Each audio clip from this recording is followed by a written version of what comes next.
How do we love our neighbor? We know that when Jesus talks about loving our neighbor, he's really telling us to love everyone.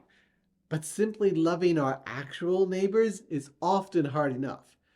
And as churches, how do we love the church next door, our siblings in faith? They profess the same Lord as us, but often we don't even know each other's names. The challenge to love seems so big. Well, let me show you how one community of churches are tackling that challenge. In Strathcona County, there's a number of churches from different denominations who hold a yearly event for over 30 years. They have gathered for the Strathcona County Ecumenical Mission, where they worship in each other's churches over the course of about 4 days. This year's speakers were the Reverend Amanda Currie, a Presbyterian minister who's serving in Regina, and her husband, Nicholas Jesson, a Roman Catholic theologian.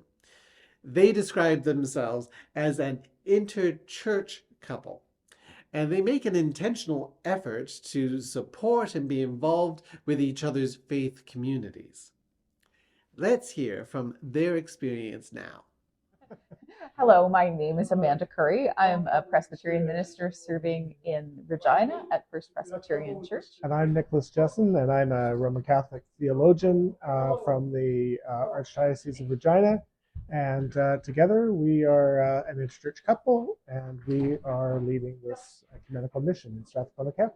Well, for 32 years, the churches of the county have gathered together to hold a series each year where they invite a preacher to come and lead a reflection on an ecumenical topic. 8 or 9 churches all coming together and learning together, and it's really nice to be able to be here and share about our experience as two people who are in ministry but are also married to each other across denominational lines. And a lot of people have experiences like that as well, and so it's good to be able to think about what some of the challenges of that are and some of the opportunities as well. Of course, our own experience is a key part of our ecumenical ministry, and so it comes out in our discussions. We mention it a lot. We use examples from our own life and other experiences that we've had. We've both been in ministry for a long time, so we've got a lot of examples to draw upon, and that gets included in the preaching and teaching that we're offering. One of the things that we're talking about is the idea that even though the churches are divided from one another in a number of ways, at our heart, we are united in Christ. And so we're talking about being united in our baptism. You had said yesterday something about no one being baptized Presbyterian. That's right. Could you share what was that? No one is baptized Presbyterian. If you happen to have been baptized in a Presbyterian church, you might want to go back and see if you can find your baptismal certificate, because I guarantee it does not say you were baptized Presbyterian. It says that you were baptized in the one holy Catholic Church. And so baptism is actually recognized across many different Christian denominations. And so we are baptized into the Christian church. And that means that we belong together with Christians who were baptized in Anglican churches or Catholic churches or Mennonite churches and others. And we all actually belong to the one family of God, even though there are still elements of worship and sacraments that we don't yet share.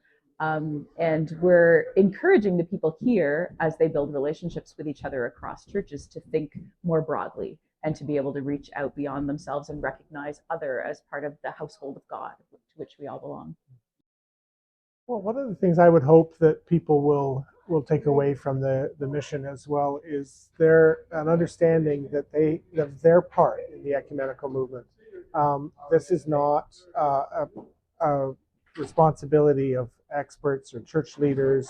The unity of the church is something that is a responsibility of every baptized person. It's something that we each work on and contribute to in our daily life. And perhaps if we meet our neighbors and talk over the back fence about matters of faith, that helps to build understanding, break down stereotypes, and helps to bring the churches closer together. Um, How do we love our ecumenical neighbors? Well, for some of us, we marry them. But for most of us, it's reminding ourselves that we are one family, baptized into one faith and one Lord. At that heavenly banquet table, we are all going to be sitting together. And when we forget that, especially when Christian leaders let social issues and theological differences divide us, it is our job, your job, to remind us to love better.